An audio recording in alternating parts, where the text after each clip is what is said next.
तब पर, पहले पूर्व तब पर, पहले सूक्ष्म तब स्थूल। तो पूर्व रूप क्या है इसका? बीज है। अब पर रूप क्या है इसका? पेड़ है। तो जब तक बीज खत्म नहीं होगा तब तक पेड़ खत्म होगा? कितना सुंदर सूत्र है भगवान का। हनुमान 13 इंद्रियों के बंधन से तो छूट गए, अगर ये चित्त के बंधन से अगर छूटना चाहते हो तो इसके बीज को खत्म करो, ये वृक्ष के समान इसको मान लो। अच्छा, आप पेड़ को कितना भी ऊपर से काटते रहिए कभी खत्म होगा? अंकुर आता ही रहेगा। एक श्लोक भगवान ने बहुत सुंदर कहा पाठ में, विमूढ़ा कर्तव्योद्रिक्ता यथात् चेतसो जयम ते निबंधन्ति नागेंद्र मुन्मत्तं विस्तन्तु भी। बहुत सुंदर श्लोक है। भगवान कहते हे हनुमान, इस चित्त को पेड़ समझो और इसको नाश करने के लिए पहले इसके बीज को नष्ट करो।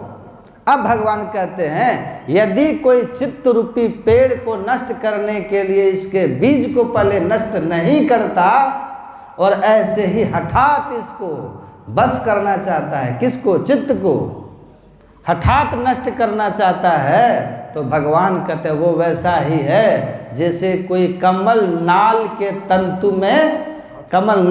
तंतु में विशाल गजराज को बांधे। समझ गए बात? कमल नाल, कमल देखें आप लोग? कमल का फूल, अब उसका नाल, डंठल, डंठल देखें? बड़ा कोमल होता है कमल का डंठल, कोमल होता है। अब कमल के डंठल को आप तोड़िएगा, उससे एक लाल लाल टाइप का निकलेगा, वो तंतु है, कमल नाल का तंतु वही है। अब वो उस डंठल को तोड़े और तोड़ने के बाद उसको निकले, उसमें तार टाइप का बनता है तंतु, उसमें हाथी को बांध पाइएगा? बांध सकिएगा? मच्छर को, मच्छर भी उसको लेके उड़ जाएगा। भगवान कहते हैं चित्त रूपी वृक्ष के बीज को नष्ट किए बिना तब यदि कोई चित्त पर दुराग्रह विजय प्राप्त करना चाहता, हठात इसको बस में करना चाहता है, तो हे हनुमान ये वैसा ही है जैसे कमल नाल के तंतु में कोई हाथी को बांधना चाहे। है संभव? संभव है? मतलब कहते हैं यह संभव है, ये नहीं हो सकता, भगवान कह रहे हैं। इसीलिए अगर चित्त पर विजय प्राप्त करना चाहते हो तो इससे मुक्ति मिलती है हनुमान, इसके लिए बीज को खत्म करो, बीज को। अच्छा, भगवान ये कहते हैं द्वे बीजे, दो बीज है। और दो बीज कहने का भाव क्या है? दो बीज कहने का भाव आप लोग देखें कभी? दलहन, द्विदल दलहन, क्या सब होता है कहिए तो? हाँ, दाल होता है ना। द्विदल दलहन, चना को देखिए, चना, आप चना को फुलाइए, अब उसको फाड़ दीजिए बीज से, द्विदल है, वही दो बीज है, वही दो बीज है। आप चना लीजिए और चना को फुला दीजिए, पहले आप फुला करके उसको ऐसे अलग करिए दाल को, वो दो दल है ना, दो दल।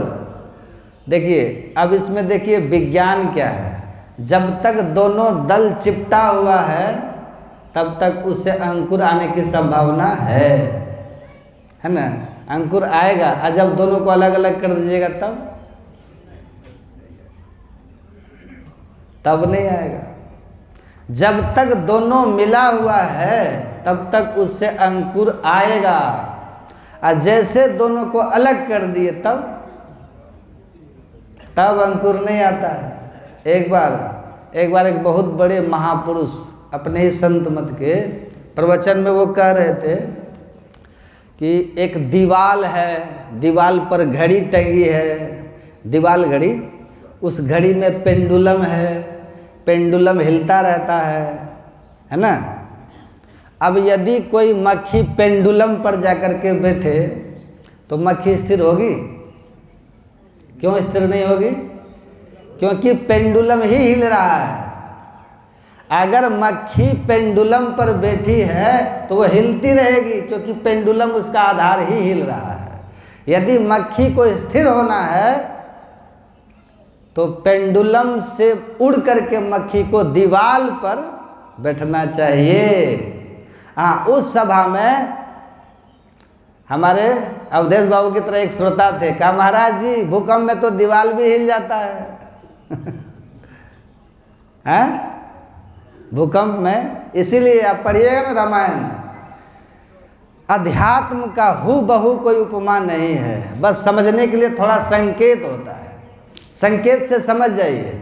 अब यादे कुतर्क कीजिएगा तो तुलसीदास जी ने लिखा है, भक्ति पक्ष हठ नहीं सठताई। इसलिए अकल, खोपड़ी, दिमाग, उसमें सठता प्रवेश नहीं करे, यह ध्यान रखना है। अब देखिए लाखों की भीड़ थी वहाँ, लाखों की भीड़ थी वहाँ। अब बोल रहे हैं कि अगर मक्खी को स्थिर होना है तो दीवार पर बैठे। ये उदाहरण दे करके ऐसा बोले, इसी तरह से संसार हिल रहा है। जब तक संसार में है तब तक जन्म मृत्यु का चक्कर होगा। अगर इससे बचना चाहते हो तो परमात्मा स्थिर तत्व है, उसको पाइए। समझने की बात यह है। तो बीच में वो कहते हैं कि महाराज ये भूकंप में तो दीवार भी हिलता है। अब ये कोई इसको कुतर्क कहते हैं। ये कुतर्क है। तो भगवान यहाँ दाल की बात कर रहे हैं, बीज की बात करते हैं। हम छिलका की बात क्यों करें, उधर उसको नहीं जाना है। अब हमको गूढ़ रहस्य को समझना है, भाव को समझना है। जब तक दोनों दाल मिला हुआ है, इसी में देखिए, इसी में उत्तर है। बिना छिलका के दाल मिला हुआ रहेगा? हैं? कहिए, छिलका उतार दीजिएगा तो दाल मिल करके रहेगा? अपने अलग हो जाएगा। चना को फुला के देखिए ना, वो चिपका हुआ है, कवर है, चिपका हुआ है। उसको आप डाल दीजिए धरती में, अंकुर आ जाएगा। और यदि वो अलग अलग हो गया, अलग कब होगा? छिलका उतरेगा तभी न अलग होगा। अलग जैसे हो गया, अब उसमें अंकुर आने की संभावना नहीं है। इसीलिए भगवान कहते हैं कि ये चित्त रूपी वृक्ष का दो बीज है। बीज वास्तव में एक ही है, लेकिन नाम क्या दे रहे हैं? प्राण स्पंदन और वासना। प्राण स्पंदन और वासना, देखिए दोनों एक है। हम थोड़ा उदाहरण देके आप लोग को समझा रहे हैं, समझिएगा। आप कभी सुई में धागा घुसाए? आप लोग, कबीर साहब कहते हैं, कहे कबीर चरण चित्त राखो, जो सुई बिच डोरा रे, है ना? जो सुई बिच डोरा रे, डोरा मतलब धागा, सुई। आप सुई में धागा घुसाइए, उस समय क्या होता है? प्राण स्पंदन किसको कहते हैं? थोड़ा ये भी समझिए। जब श्वास लेते हैं ना, इसको कहते हैं प्राण। इसका संबंध सीधे प्राण से है। अब श्वास को रोक दीजिए, प्राण छूट जाएगा। छूटेगा कि नहीं? श्वास जो हम लोग लेते हैं, ये हमारी प्राण से मिलकर के ये आयु को बढ़ाती है। और जब श्वास को हम छोड़ते हैं तो जीवन को सुखी करता है। ये प्राण वायु, इसका संबंध प्राण से है। ये प्राण वायु, श्वास प्रश्वास, ये है, ये प्राण है। और एक है मन। अब देखिए, मन है, प्राण वायु है। मन कहिए या वासना कहिए, वासना कहाँ होती है? तो मन में होती है। सुने ना पाठ में भगवान का वचन, भगवान कहते हैं, अवासनत्वा सत्वम यदानम मनुते मनः अमनस्ता तदो देती परमो वसम प्रदाह। भगवान का वचन है। भगवान कहते हैं, हनुमान, जब मन वासना विहीन होकर, मतलब क्या हुआ? मन में ही वासना है। जब मन वासना विहीन होकर विषयों को ग्रहण नहीं करता है तो मन का अस्तित्व नष्ट हो जाता है। समझ रहे हैं बात आप लोग? सुन रहे हैं आप लोग? समझ में आ रहा है? ध्यान से सुनिएगा तो समझ जाइएगा। सुनिए ध्यान से। क्या कह रहे थे? तन रहता है हॉल में, मन रहता है जलपान। क्या कह रहे थे? हाँ, तो वासना कहाँ रहती है? मन में। देखिए, एक है मन, एक है प्राण स्पंदन, या वासना कही या प्राण स्पंदन कही, एक ही भाव। अब देखिए इसमें क्या होता है, जिस समय आप सुई में धागा घुसाइएगा ना, आप ध्यान से उस समय देखिएगा, आप जिस समय सुई में धागा घुसाइएगा उस समय क्या होता है, आँख अपनी दृष्टि को बिल्कुल सुई के छेद पर रखते हैं ना? कहिए, रखते हैं कि नहीं? और जरा सा दृष्टि हिलेगी तो धागा घुसा पाइएगा? नहीं घुसा पाइएगा। जब आपकी दोनों दृष्टि धार सुई के छिद्र पर रहती है उस समय आप देखिएगा, आपका मन बिल्कुल शांत रहेगा। ये बड़ा विज्ञान है। उस समय बड़ा मन शांत रहेगा आपका। और उस समय आप थोड़ा प्रैक्टिकल करिएगा, उस समय आप ऐसे श्वास जरा हाथ लगा करके देखिएगा, ऐसे एकदम धीमी गति से सांस चलेगी, एकदम धीमा चलता हुआ मिलेगा। ऐसा क्यों हुआ? ऐसा इसीलिए हुआ कि दृष्टि जो हमारी वहाँ सुई के छेद पर स्थिर हो गई, तो दृष्टि के पीछे चलता है मन, संग संग चलता है मन। अब मन के साथे रहता है प्राण, एक के साथ रहता है। तो जब तक ये मन ये सब संग चल रहा है ना, तब तक ये चित्त रूपी वृक्ष है, ये है, ये प्राण स्पंदन और ये वासना मन। ये देखिए, तो इसी में से अब वासना और प्राण स्पंदन, भगवान कह रहे हैं किसी एक को नष्ट करिए, किसी एक को नष्ट करिए, दोनों नष्ट हो जाएगा। जैसे दाल है ना, चना की दाल, एक को खत्म कर दिए दूसरा रहेगा? अपने खत्म हो जाएगा। ऐसे ही एक को खत्म करिए तो दूसरा खत्म हो जाएगा। मतलब कहने का भगवान का भाव ये है, या तो प्राण स्पंदन को निरुद्ध कर दीजिए तो मन स्थिर हो जाएगा, वासना मिट जाएगी, या फिर अगर मन को स्थिर कर दीजिए तो प्राण स्पंदन निरुद्ध हो जाएगा। सुनिएगा ध्यान से। अब सवाल ये है कि इसमें भगवान का क्या मत है, इसमें भगवान का क्या मत है? और थोड़ा सा सुन लीजिए, थोड़ा सा। प्राण स्पंदन रूपी बीज को नष्ट जो करते हैं उसको कहते हैं हठ योगी। क्या बोलते हैं? हठ योगी। हठ योगी लोग क्या करते हैं? वायु को, प्राण वायु को बस करते, स्थिर करते। यह है हठ योग। और वासना को निरुद्ध करना, इसको बोलते हैं राजयोग। दोनों बात भगवान कह रहे हैं, दोनों बात। अब सुनिएगा, अब भगवान का इशारा किधर है? भगवान किधर इशारा कर रहे हैं हम लोगों को? भगवान इशारा कर रहे हैं, देखिए भगवान अंतिम में, एक अंतिम से दूसरा पढ़िएगा श्लोक। भगवान कहते हैं बद्धो ही वासना बद्धो मोक्ष साध्य वासना क्षय वासनां संप्रत्यज्य मोक्षार्थी त्वमपि त्यज्य। राम बोल रहे हैं। भगवान कहते हैं वास्तव में वासना का बंधन ही बंधन है। प्राण स्पंदन को भगवान खारिज कर दिए। सुन रहे हैं? मुख्यतः भगवान किसकी दे रहे हैं? वासना। वासना का बंधन ही बंधन है, और वासना का क्षय ही, वासना क्षय ही मोक्ष है। तो भगवान का फोकस किधर है? वासना की तरफ है ना। अच्छा, वासना रहती है कहाँ? तो भगवान पहले कह दिए हैं कि मन जब वासना विहीन, जब मतलब वासना कहाँ है? मन में। अब मन को बस में करना, अब प्राण वायु को बस में करना, प्राण वायु को स्थिर कर देना और मन को स्थिर कर देना।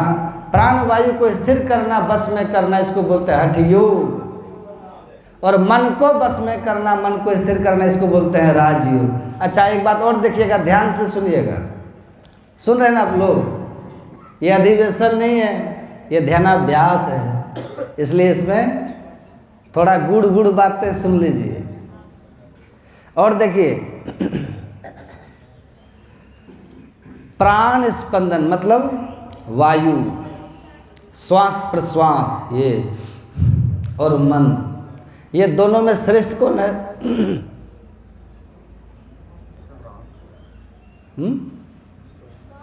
देखिए, हठ योगियों का कहना है कि जैसे हाथ में है पंखा, होता है ना, अब पंखा जब तक चलाते हैं तो हवा निकलती रहती है ना, और हाथ को स्थिर करिए, पंखा स्थिर करिए तो हवा नहीं चलेगी, नहीं निकलेगी।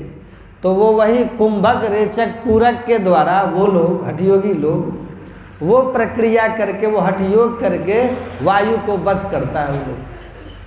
लेकिन आप विचार कीजिएगा, कभी काल ऐसा होता है, उनका कहना, हठयोगियों का कहना है, जैसे पंखा हिल रहा है तो हवा भी चल रही है, अब पंखा स्थिर तो हवा बंद हो। तो उनका कहना है कि जब तक प्राण स्पंदन हमारा चलता रहता तब तक मन चंचल रहता है, जैसे प्राण स्पंदन बंद हुआ तो मन भी स्थिर हो जाता है, उनका कहना है। लेकिन राजयोगी क्या कहते हैं, जरा सा सुनिएगा ध्यान से। राजयोगी क्या कहते हैं कि नहीं, ये बात गलत है। कैसे गलत है? आप कहीं से दौड़ करके आइए, सरपट दौड़िए, दौड़ते दौड़ते पसीना से लथपथ हो जाइए और तब आकर के बैठिए, उस समय क्या होता है? होता है कि नहीं? ये होता है, मतलब श्वास की गति तीव्र है, उस समय मन कैसा रहता है? नहीं, चंचल नहीं रहता है उस समय मन स्थिर रहता है। उस समय आप बैठ जाइएगा, मन शांत है, श्वास कैसे ले रहे हैं? हाँफते हैं कि नहीं? श्वास की गति तीव्र है, लेकिन मन उस समय कैसा रहता है? स्थिर रहता है। अब विचार कीजिए। तो इसका ये सिद्धांत देता है कि प्राण की गति जब तीव्र होती है तो ये कोई जरूरी नहीं कि उस समय मन भी चंचल हो जाएगा, नहीं, उसका उतना संबंध नहीं है। लेकिन आप देखिए, मन से तुलना कीजिए इसको, ये तो अनुभव की बात है। जिस समय व्यक्ति को बहुत क्रोध आता है तो क्रोध कहाँ आता है? मन में। क्रोध कहाँ आता है? मन में। क्रोध आने पर मन ज़्यादा चंचल होता है, उस समय श्वास तेज चलता है कि धीमी? गुस्सा में देखिए ना, गुस्सा भी रहा है, गुस्साता भी है और श्वास तेज चलता रहता है उसका। तो गुस्सा कहाँ से आया? मन चंचल हुआ तो गुस्सा प्रकट हो गया। मन चंचल है उस समय देखिए, मन चंचल है तो श्वास प्रश्वास की गति भी तीव्र है। तो अनुकरण किसका किया? मन का किया प्राणवायु की, प्राणवायु का किया मन? अब थोड़ा सा और समझिए, प्राणवायु स्थूल है, अब मन है सूक्ष्म। देखिए ना, ऐसे लीजिए, हवा का स्पर्श हो रहा ना, हो ना, स्पर्श हो रहा ना हवा का। किसने देखा? हम देखते नहीं, पर स्पर्श बोध होता है कि नहीं? स्पर्श में आना भी, ये भी क्या है? स्थूल का प्रतीक है।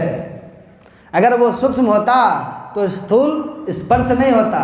देखिए, सुनिएगा ध्यान से, आपकी नज़र है, क्या है? स्थूल है कि सूक्ष्म है? आपकी नज़र क्या है? ये सूक्ष्म है। इसको छूइए तो छुआएगा? छू रहे हैं? छू लीजिएगा इसको, सूक्ष्म है। और श्वास को छूइए, आ रहा है कि नहीं श्वास हाथ में? श्वास का अटैक हो रहा है ना हाथ में, देखिए स्पर्श हो रहा है ना श्वास का। तो ये मतलब हुआ कि ये श्वास प्रश्वास है स्थूल, प्राणवायु है स्थूल, और मन क्या है? सूक्ष्म, है ना। तो स्थूल का शासन सूक्ष्म पर होता है कि सूक्ष्म का शासन स्थूल पर होता है? सब जानते हैं ये बात, सूक्ष्म का शासन स्थूल पर होता है। इसीलिए मन का शासन कहाँ है? प्राणवायु। मतलब प्राणवायु से मन ज़्यादा सूक्ष्म है। आज तक मन का फोटो देखे हैं कभी? कोई मन को छुआ है अभी? नहीं छुआ। मन सूक्ष्म है। तो भगवान का संकेत देखिए, यहाँ क्या कहते हैं भगवान? एक तद्दृढ़ाभ्यासात् त्यावन विजित्वम मनः, एक तद्दृढ़ाभ्यासात् त्यावन विजितम मनः। मन को जीतो, मन को, प्राण स्पंदन को नहीं। ऐसा क्यों कर रहे हैं भगवान? क्योंकि मन को जीतना राजयोग है, मन को स्थिर करना सरल है। बिंदु ध्यान विधि, नाद ध्यान विधि, सरल सरल जग में परचारी, है ना। अब तो समय ज़्यादा हो रहा है, अब खत्म कर रहे हैं, थोड़ा सा समेट रहे हैं इसको। तो मन को जैसे स्थिर कीजिएगा तो बस वासना अपने आप खत्म हो जाएगी। तो मन को बस करने के लिए क्या करना होगा? भगवान कहते हैं एक तत्व का दृढ़ अभ्यास। एक तत्व किसको कहते हैं? एक तत्व किसको कहते हैं? वो तो एक तो परम तत्व है, एक परम तत्व है, जो परम तत्व आदि अंतर है वो परम तत्व है। तत्व कितना है? 5, जानते हैं ना? 5 तत्व। मिट्टी है ना, मिट्टी में 5 तत्व है। मिट्टी में मिट्टी तो है ही है, पानी भी है, अग्नि भी है, हवा भी है, आकाश भी है। अब पानी में मिट्टी माइनस है, 4 तत्व है वहाँ पानी में। पानी खुद, अग्नि, हवा, आकाश। और अग्नि में मिट्टी पानी माइनस, वहाँ 3 तत्व है, अग्नि खुद, हवा, आकाश। और हवा में 3 माइनस हो गया, मिट्टी जल अग्नि माइनस, वहाँ पर हवा खुद और आकाश। और आकाश में हवा भी खत्म, आकाश में अग्नि भी खत्म, आकाश में जल भी खत्म, आकाश में मिट्टी भी खत्म। वहाँ एक तत्व है, कौन? आकाश। देखिए मीराबाई क्या कहती है? मीराबाई कहते हैं मीरा मन मानी सूरत शैल आसमानी। भगवान क्या कहते हैं? एक तत्वअभ्यासात। एकदम कितना मिल रहा है बात, देखिए। जो राम कतवई मीरा माता, संत और भगवंत का एक वचन है। अच्छा, आकाश का मतलब क्या होता है? आकाश का मतलब होता है, आकाश का गुण क्या होता है? शब्द। आकाश का गुण है शब्द। भाव ये है कि शब्द साधना करने से ये वासना, ये मन मिट जाएगा। भगवान का संकेत देखिए कहाँ है? जब से अनहद घोर सुनी, इंद्री थकित गलित मन हुआ, आशा सकल भुनी। तो यही है एक तत्व। एक तत्व मतलब आकाश, आकाश मतलब शब्द। जो शब्द की साधना करते हैं उसका मन खत्म हो जाता, वासना खत्म। वासना खत्म तो प्राण स्पंदन रहेगा, वो तो पहले खत्म। ये तो पहले खत्म। देखिए, नादानुसंधान से मन खत्म होता है और दृष्टि योग से मन स्थिर होता है। द्वादशांगुल पर्यंते नासाग्रे विबलंबरे संविद ऋषि प्रसंज्ञाम त्याम प्राण स्पंदन 2 निरुंधति। सांडिल्य उपनिषद के ऋषि कह रहे थे कल, जब 12 अंगुल पर हमारी दृष्टि स्थिर होती है तो प्राण स्पंदन अपने ही बंद हो जाता है। हमारे गुरु महाराज क्या कहते हैं? एकदम देखिए वही बात कहते हैं, दृष्टि युगल कर अंगुल 12 पर दृढ़ थिर धरु ठहराई। पल क्या होगा? प्राण स्पंदन बंद हो जाए। क्यों? तो मन हो तजय चंचल आई, मन की चंचलता खत्म, इसलिए प्राण स्पंदन बंद। ये होता है प्रकाश के दर्शन से, प्रकाश के ध्यान करने से, ज्योति ध्यान से ही होता है ना। 12 अंगुल किसको कहते हैं? ये 12 अंगुल जो है ना, आपको नापना नहीं है ध्यान में। दीक्षा में जैसे देखने के लिए कहा गया है वैसे देखिए, वो खुद ब खुद 12 अंगुल पर ही जाके मिलती है दृष्टि। नापना नहीं है कि ऐसे फीता लगाओ, मीटर लगाओ, ठीक है? ऐसे करना, खुद ब खुद दृष्टि आपकी स्थिर होगी वहाँ। पर दृष्टि को स्थिर करने के लिए अपनी वृत्ति को शुद्ध करनी पड़ती है। जब तक हमारी वृत्ति अशुद्ध है, अपवित्र है, अपवित्र का मतलब जब तक वृत्ति में काम है, क्रोध है, लोभ है, मोह है, ईर्ष्या है, द्वेष है, तब तक दृष्टि स्थिर नहीं होगी। तो ये करने के लिए प्रथम ही धारो गुरु को ध्यान। फल क्या होगा? हो श्रुति निर्मल, वृत्ति पवित्र हो जाएगी। फल क्या होगा? हो बिंदु ज्ञान, बिंदु का ज्ञान होगा। जैसे बिंदु का ज्ञान हुआ, बिंदु का ज्ञान होते मन स्थिर। बिंदु का एक नाम है मोहन। तहाँ मोहन मेरा मन पकड़ा। मोहन मतलब बिंदु। बिंदु को जैसे देखते तो मन मोहित होकर के स्थिर हो जाता है। इसलिए उसका नाम है मोहन। हमारे गुरु महाराज कहते हैं वो बिंदु बड़ा मन मोहक है, मन मोहक है, और दूसरा शांति प्रद है, शांति प्रद है, मन मोहक है और मोहन है वो बिंदु, वो दर्शन होगा। फिर बिंदु में तहनाद बोले रेन दिवस सुहावना, भगवान का संकेत उधर ही है, भगवान राम का। तो कहने की बहुत बात है, ज़्यादा बोलेंगे तो आप लोग भाग जाइएगा, है ना। अब जलपान का चूहा कूद रहा है कि नहीं सब। तो बोलिए प्रेम से श्री सद्गुरु। अब अपराह्न में ज़्यादा से ज़्यादा सुनिएगा, सबको लेके आइए, बोलिए प्रेम से श्री सद्गुरु।